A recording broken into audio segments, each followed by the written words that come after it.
99 күнүттен көрөтчү жүлүгер 16 сериялык сүлүхүннәк тапталген ураты тыннак сериал тақсыбыта. Уанна өстөхү, олоққа сыйханы қалтыны оңору, онтон кемсини.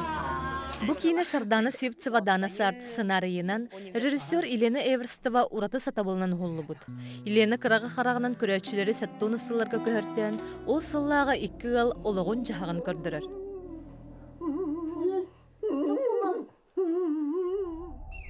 Бу мистика драма жанрда кине 2 уюстата чурапчы баксытыттан көз кереңе тейитчи сытар булатынапка ден сайлыкка холлубута. Кине устутун сыралаа үлетигер бу нехелек олохтоохтору улахан өңөлөктөр. Кинилер аңарды стерии, булу тылыр үлетигер болбакка артыз да быытынан колонон көрдүлөр. Онун бу кине үлелебит хаманда сайлыкка хонон өрөн, ол кемне голого этинен хананын билен хуллубуттара ураты солталах. Белетен аттакка биллер көстөр саха театрын артыстарара болбакка оскола үйренетчилere устужаннары хуллубуттара.